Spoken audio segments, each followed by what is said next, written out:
अथवा नहीं भी जानते होंगे तो इसी बहाने से जानकारी मिल जाएगी। कलियुग के 5 ऐसे सत्य हैं जो कभी झूठे नहीं हो सकते हैं। साक्षात भगवान श्री कृष्ण, अर्जुन, भीम, नकुल, सहदेव, जितने भी 5 पांडव थे, उन सब को भगवान श्री कृष्ण ने बताया था कि कलियुग की निशानी क्या है, कलियुग में क्या क्या होते हैं। कलियुग के 5 सत्य से। एक दिन की बात है, भगवान श्री कृष्ण बैठे हुए थे। 5 पांडवों ने आकर के भगवान श्री कृष्ण के चरणों में प्रणाम किया। वासुदेव नमस्तुभ्यम। भगवान श्री कृष्ण के चरणों में प्रणाम करने के बाद में 5 पांडवों ने पूछा, प्रभु कलियुग आने वाला है, कलियुग में लोग कैसे होंगे, वह हम सब जानना चाहते हैं। तो भगवान श्री कृष्ण बोले 5 पांडवों से, हे 5 पांडव, आप लोग चारों दिशा में जा करके भ्रमण करके आइए, जो दिखेगा वो हमको बताना, फिर मैं बताऊंगा कि कलियुग में लोग कैसे होंगे और कलियुग के लोग क्या क्या करेंगे। तो 5 ने जा करके घूमा और घूम करके आने के बाद में भगवान श्री कृष्ण के चरणों में प्रणाम करने के बाद 5 पांडव बैठ करके भगवान श्री कृष्ण से कहते हैं, जनार्दन, धर्मराज युधिष्ठिर सबसे पहले प्रश्न किए हैं कि प्रभु हम जा रहे थे, रास्ते में हमको एक हाथी दिखाई दिया। वह हाथी 2 सूंड वाला था। हाथी तो एक था परंतु उसके सूंड जो थे 2 थे। तो बोले इसका मतलब क्या है हे जनार्दन, इसका मतलब क्या है। तो भगवान श्री कृष्ण बोले धर्मराज युधिष्ठिर से, हे युधिष्ठिर, कलियुग में ऐसे करोड़ों करोड़ों लोगों की भरमार होगी, कलियुग में ऐसे करोड़ों करोड़ों लोगों की भरमार होगी जो दिखने में तो एक मनुष्य जैसे दिखेंगे परंतु उनकी बातें 2 होंगी, कहेंगे कुछ और करेंगे कुछ।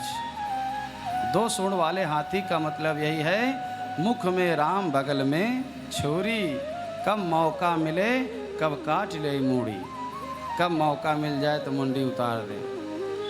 आज ऐसा हो रहा है कलियुग में। आप किसी के पास में जाइए, जो आपसे वह बोलेगा वह करेगा नहीं, उससे कुछ न कुछ हट करके करेगा। तो कलियुग में से करोड़ों आदमी की भरमार है। उसके बाद में भीम जी ने पूछा कि प्रभु मैं जब गया था घूमने के लिए तो मैंने देखा कि एक गाय अपने बच्चे को जन्म दी थी और उसको इतना अपने जीभ से चाट रही थी, इतना जीभ से चाट रही थी कि गाय का बच्चा जो था वह लहू लुहान हो गया था, उसके शरीर से रक्त निकलने लगा, खून निकलने लगा, परंतु वह गाय चाटते जा रही थी, चाटते जा रही थी। इसका मतलब क्या है। भीम ने जब ऐसा प्रश्न किया तो भगवान श्री कृष्ण बोले, हे भीम, कलियुग में ऐसे ऐसे मनुष्य होंगे, अपना बच्चा कितना भी बुरा होगा परंतु उसका अवगुण नहीं दिखाई देगा। कहते हैं अपना बच्चा कितना भी बुरा है परंतु माता पिता अपने बच्चे के बीच बचाव के लिए, उनके गंदे कामों को पर्दा डालने के लिए माता पिता किसी भी हद तक चले जाएंगे। आज देखिए बच्चा अपना कितना भी गलत हो परंतु अपने बच्चे को कोई मार करके जा सकता है क्या? एक हाथ नहीं जा सकता है। कितना भी बच्चा गलत हो, दूसरा कोई आएगा अगर एक हाथ मारेगा तो माता पिता झगड़ा करते हैं कि नहीं करते हैं? करते हैं ना। तो भगवान बोले कलियुग के जो मनुष्य हैं वो अपने बच्चे को इतना इतना प्यार करेंगे, इतना प्यार करेंगे कि अपने बच्चे के मोह में अपने धर्म को भूल जाएंगे कि हमारा धर्म क्या है। आज ऐसा हो रहा है और बाद में वही बच्चा माता पिता को सीधा वृद्धाश्रम में ले जाके छोड़ता है। अथवा जिस बच्चे को आप पाल पोस के बड़ा किए हो वही बच्चा जब आपको उल्टा सीधा जवाब देता है तो दुख होता है कि नहीं? पहले इतना प्रेम किए, इतना प्रेम किए कि बच्चा जब बड़ा हुआ तो वही बच्चा जब माता पिता को उलट करके जवाब देता है, तब यही माता पिता संतों के सामने, तंत्र मंत्र वालों के सामने जा कर के हाथ जोड़ते हैं, बाबा कोई उपाय बताओ, हमारा बच्चा ऐसा है वैसा है। तो कहने का मतलब यह है कि हमारा आपका बच्चा अच्छा क्यों नहीं बन पा रहा है, उसका कारण है उस गाय की तरह बच्चे के प्रति हमारा मोह है। मोह के कारण जो है वह बच्चा अच्छा नहीं बन पा रहा है। अच्छा सोचिए, भागवत महापुराण में कथा आती है, मनु शत्रुपा के 2 पुत्र थे, प्रियव्रत और उत्तानपाद। उसी कुल में माता सुनीति के एक पुत्र थे जिसका नाम था ध्रुव। एक सुरुचि थी, एक सुनीति थी। तो ध्रुव जो थे वो 5 वर्ष की आयु में भगवान का भजन करने के लिए जंगल में गए थे, तपस्या करने के लिए। उनको किसने भेजा था? स्वयं उनकी माँ ने बोला, बेटा इस संसार वालों के पिता की गोद में बैठने की जरूरत नहीं है, तू परम पिता की गोद में जा कर के बैठ। अगर माता मोह करती तो क्या ध्रुव को जंगल में भेजती? नहीं। माता ने सुंदर नीति का प्रयोग किया, सुंदर नीति अपनाई, अपने छोटे से बच्चे को तपस्या के लिए भेजा। आज वह बच्चा ध्रुव तारा बन कर के संसार में चमक रहा है।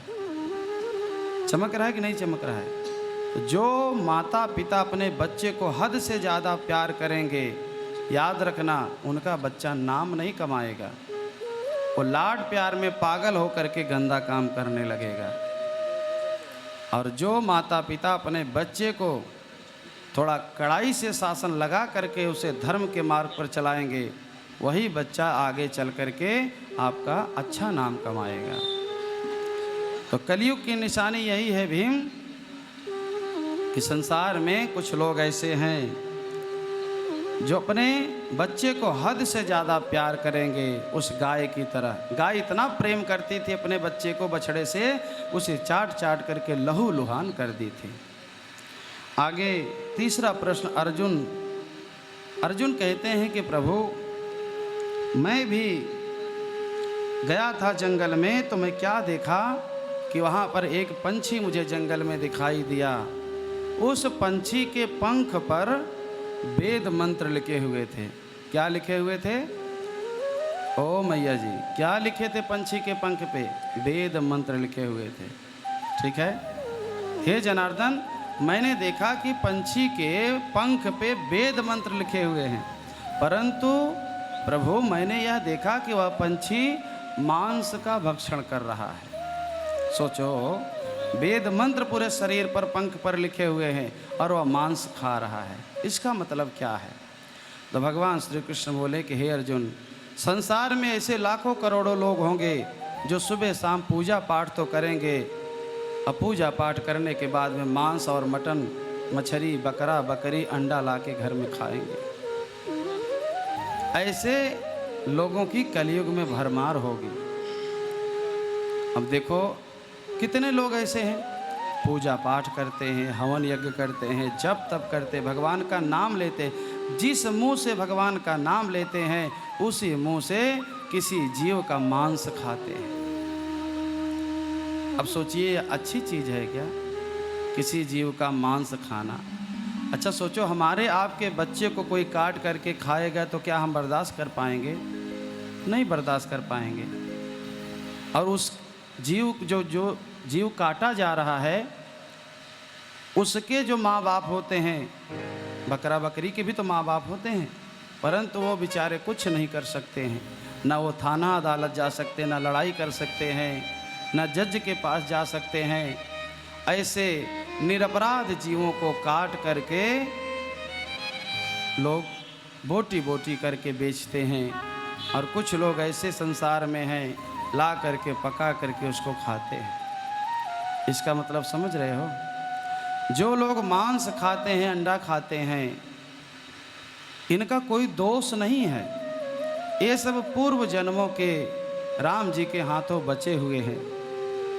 हाँ, राम जी के हाथों बच गए थे। जब रावण और राम का युद्ध चल रहा था उसमें बच गए थे। तो वही आकर के मनुष्य योनि में जन्म लिए हैं।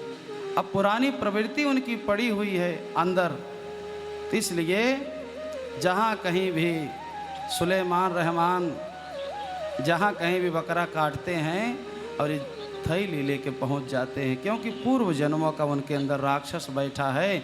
वह कहता है चलो जल्दी जल्दी खरीद के लेकर के आओ।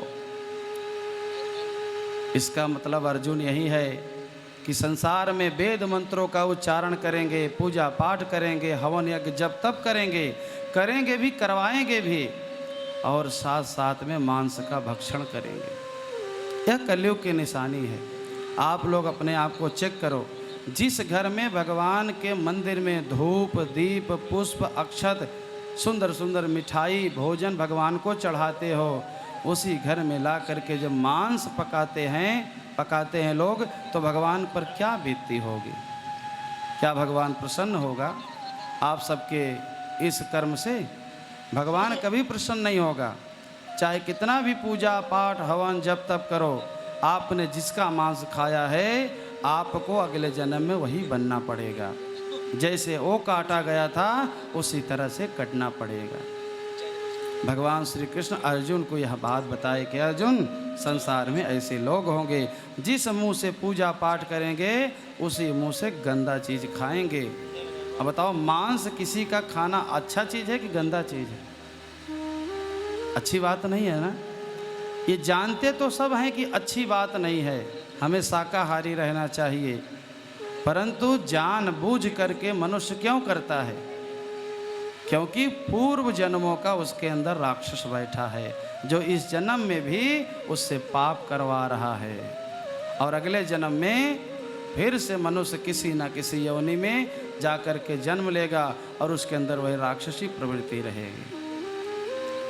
आगे चौथे नंबर पर नकुल जी भगवान से कहते हैं कि प्रभु, मैं जा रहा था, मैंने देखा कि एक बहुत बड़ा पहाड़ है और उस पहाड़ से बहुत बड़ी चट्टान वहाँ से खिसकी और खिसक करके लुढ़कते हुए आ रही है। बड़े बड़े वृक्षों को धराशायी कर दी, बड़े बड़े वृक्ष टूट गए। आते आते नीचे प्रभु मैंने देखा एक छोटा सा वृक्ष था, आकर के उस पर वह रुक गया। तो प्रभु यह बताइए कि जब बड़े बड़े वृक्ष धराशायी हो गए तो छोटे से वृक्ष पर आकर के इतना बड़ा चट्टान कैसे रुक गया पत्थर? इसका मतलब क्या है? भगवान श्री कृष्ण कहते हैं नकुल, इसका मतलब यही है कि कलयुग में बड़े बड़े हवन यज्ञ जप तप धर्म कर्म जो कुछ नहीं कर पाएंगे, वह केवल भगवान का 2 अक्षर का नाम ही सारे बड़े बड़े आपत्ति विपत्ति को रोक लेगा। सारे बड़े बड़े तकलीफ बड़े बड़ी विपत्ति अगर आएगी तो हे नकुल, जो केवल हरि अथवा राम अथवा कृष्ण का भजन करेगा, ये 2 अक्षर केवल नाम अपने जीवन में उतार लेगा, छोटा सा बीज मंत्र बड़े बड़े दुखों को रोक सकता है।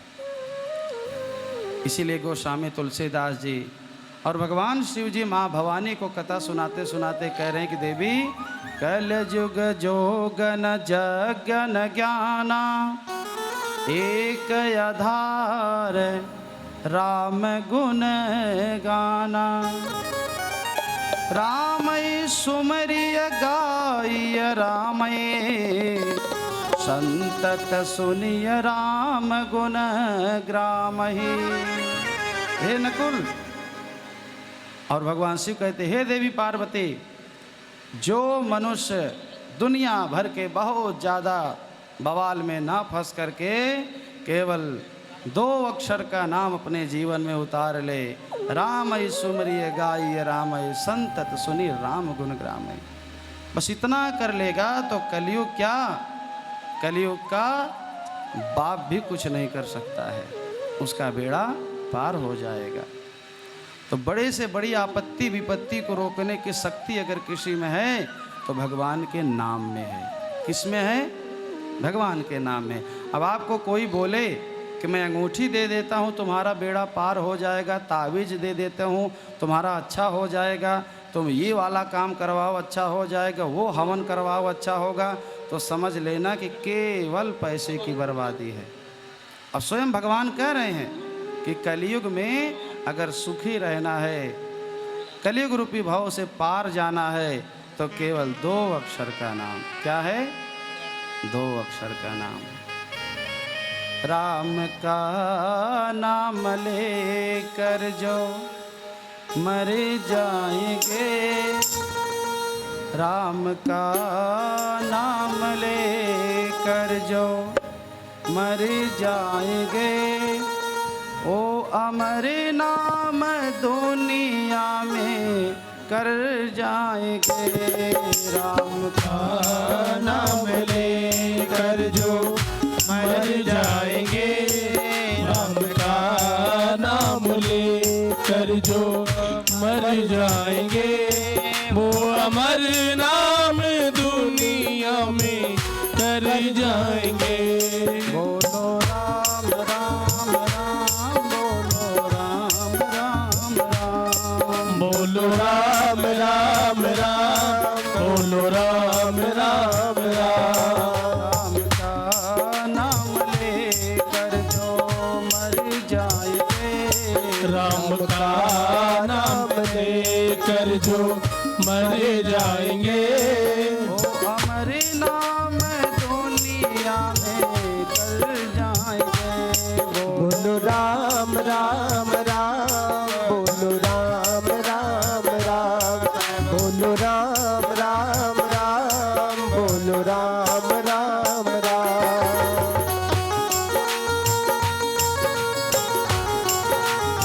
जय हो। तालियां बजाते हुए मीठी मीठी।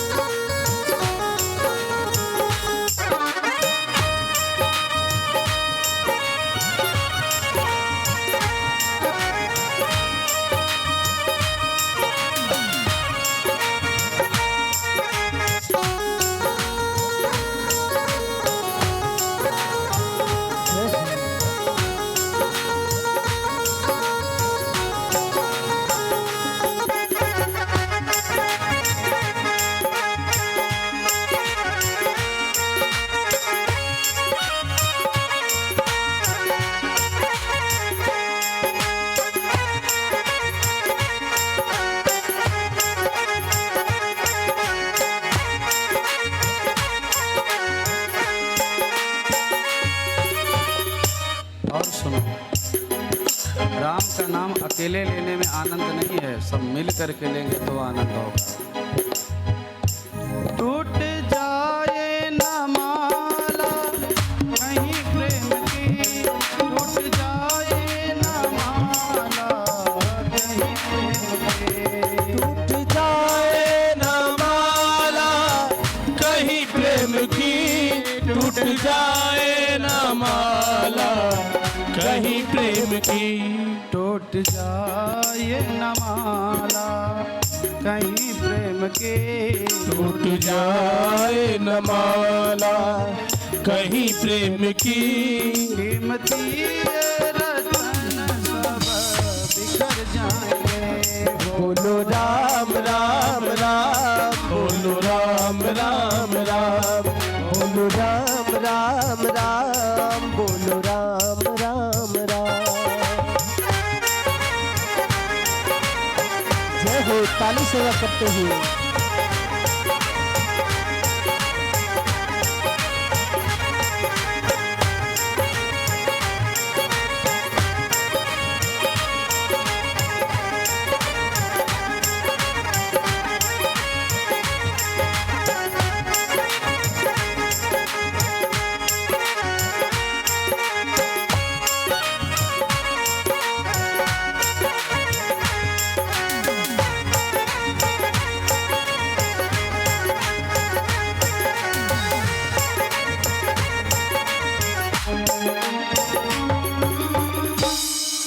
और सुनो, कहते हैं जो ईश्वर पर विश्वास करते हैं, जिसको अपने प्रभु पर अटूट विश्वास है, उसके लिए कहते हैं संत जन,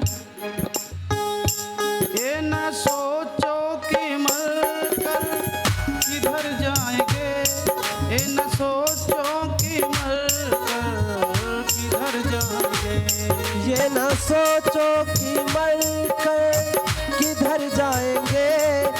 न सोचो कि मर कर किधर जाएंगे। ये न सोचो कि मर कर किधर जाएंगे। ये न सोचो कि मर कर किधर जाएंगे। हर जिधर भेज देंगे उधर जाएंगे। बोलो राम राम राम, बोलो राम राम राम, बोलो राम राम राम, बोलो राम राम राम।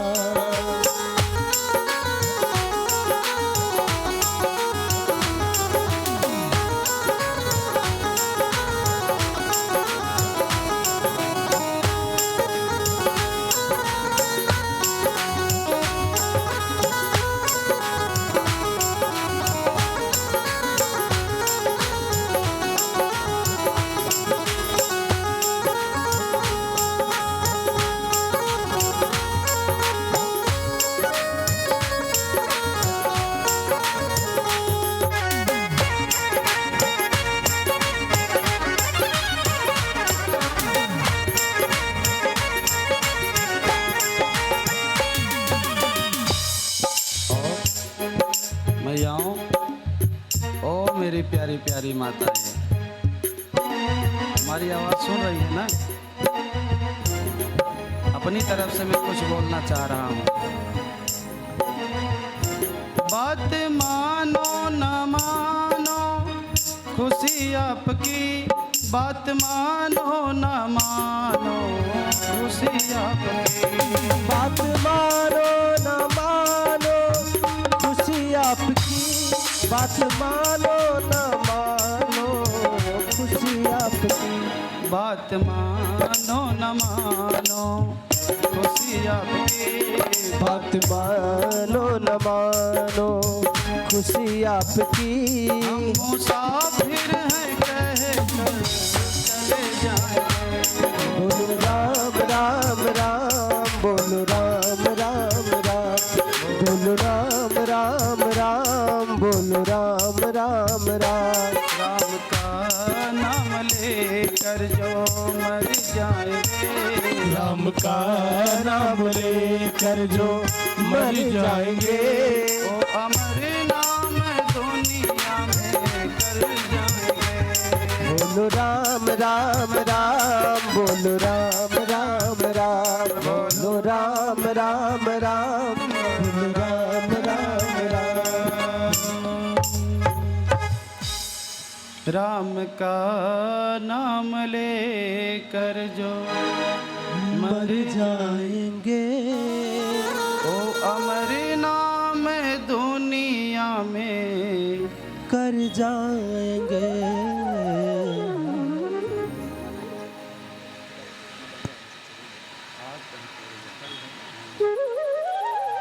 तो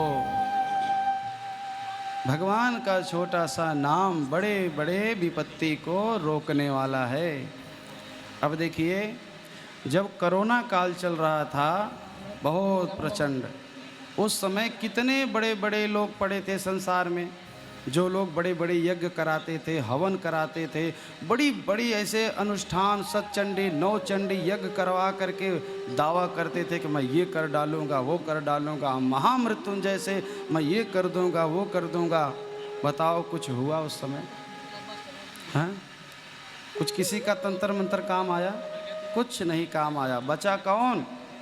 जिसको भगवान ने बचाया है, जिसे ईश्वर ने रखा संसार में, जो भगवान का 2 अक्षर का नाम जपता रहा, जिसने स्वयं भगवान को याद किया, भगवान उसी की रक्षा किए। और जो दूसरे के भरोसे रहे वो संसार छोड़ करके चले गए।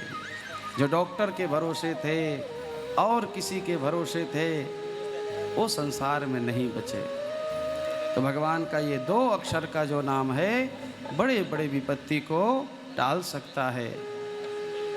केवल प्रेम से उनका नाम लेना चाहिए और विश्वास से नाम लेना चाहिए, तब जाकर के भगवान कृपा करते हैं।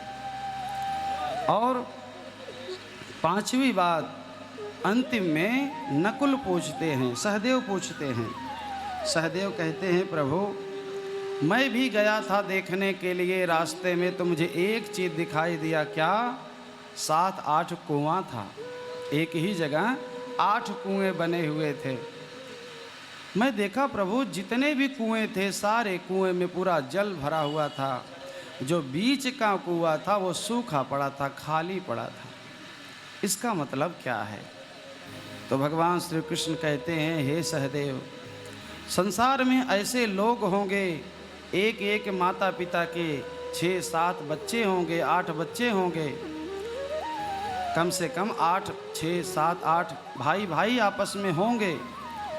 उसमें से सहदेव एक भाई ऐसा होगा जो गरीब होगा और बाकी जो भाई अमीर होंगे उस गरीब भाई का कभी सहारा नहीं देंगे, सहारा नहीं करेंगे। वो गरीबी में पूरा जीवन बिताता रहेगा। उसके बड़े बड़े भाई, कोई वकील होगा, कोई डॉक्टर होगा, कोई जज होगा, पता चला उसका। और एक कोई भाई ऐसा है जो बेचारा मेहनत करके मजदूरी करके अपना पेट पालेगा, परंतु उसके भाई उसकी सहायता नहीं करेंगे। आप विचार करिए, हर घर में अगर 2 बेटे, 3 बेटे, 4 बेटे हैं तो उसमें से कोई बहुत पैसा कमाता है तो कोई थोड़ा सा कमाता है, परंतु क्या वह भाई उसका मदद करता है जितना चाहिए? नहीं करता है। तो हे सहदेव, कलयुग में ऐसे लोग होंगे, भाई कहने को तो 7-8 होंगे, परंतु मदद करने वाला कोई नहीं मिलेगा। तो वह कुआं सूखा है। इसका मतलब यही है कि भाई भाइयों में आपस में प्रेम ज़्यादा दिन तक नहीं चलेगा और धीरे धीरे एक दूसरे में दुश्मनी होगी। वह जो गरीब रहेगा, गरीब का गरीब ही रह जाएगा। यह कलयुग के 5 सत्य जो है भगवान श्री कृष्ण 5 पांडवों को बताए हैं। इस तरह से संसार में कलयुग में लोग होंगे जिसको तो